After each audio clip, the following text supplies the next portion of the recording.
வெள்ளியங்கிரி மலையில் பௌர்ணமியை ஒட்டி ஆன்மீக பயணம் மேற்கொண்ட இளைஞர் தவறி விழுந்து மரணமடைந்திருக்கிறார். விவரங்களோடு இணைகிறார் செய்தியாளர் சுரேஷ். விவரம் என்ன? ஜெயபிரியன், வெள்ளியங்கிரி மலை 7வது மலையில் இருந்து தவறி விழுந்த இளைஞர் தற்போது அதிகாலை சிகிச்சை பலனின்றி உயிரிழந்துள்ளார். அதனால் அப்பகுதியில் சோகத்தை ஏற்படுத்தியுள்ளது. இவர் திருப்பூர் மாவட்டத்தைச் சேர்ந்தவர். வீரகுமார், வயது 31. இவர் கடந்த 18ஆம் தேதி தனது நண்பர்களுடன் கோவை வெள்ளியங்கிரி மலைக்கு மலையேற்றத்தில் ஏறியிருந்தார்.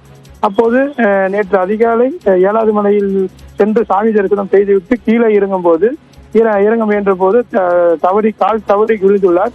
இதில் காயமடைந்த கழுத்து, வயிறு, நெஞ்சு, மார்பகம் போன்ற இடங்களில் படுகாயமடைந்தார். அதில் உடனடியாக காயமடைந்தவரை நண்பர்கள் மற்றும் வனத்துறையினர் மீட்டு சிகிச்சைக்காக கோவை அரசு மருத்துவமனைக்கு எடுத்துச் சென்றனர்.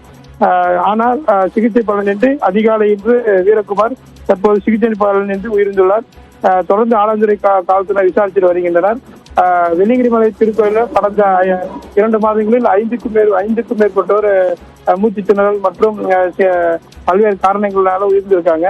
அந்த நேரத்துல இப்ப சாமி தரிசனம் செஞ்சுட்டு கீழே வரும்போது அங்குள்ள பாறை மீது நடந்து வரும்போது கால் தவறி விழுந்து அதுல உருண்டு படுகாயம் அடைஞ்ச ஒருத்தர் இறந்தது தற்போது இது இந்த முறைதான். இதுக்கு முன்னால பாத்தீங்கன்னா சிகிச்சை, அதாவது மூச்சு திணறல் காரணமாக தான் இறந்துட்டு வந்தாங்க.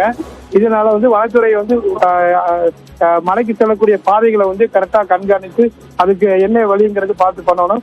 அதே நேரத்துல இன்னைக்கு சித்ராபரணி இருக்கனால லட்சக்கணக்கான பக்தர்கள் வரக்கூடும். அதனால ஒவ்வொரு மலையிலையும் வனத்துறை சிறிது கூடாரம் அமைச்சு வரும் பக்தர்களை கண்காணிச்சு அவங்களுக்கு என்ன தேவைங்கிறது பண்ணி கொடுக்கணும் அப்படிங்கிற மாதிரி பக்தர்கள் கோரிக்கை வச்சிருக்காங்க.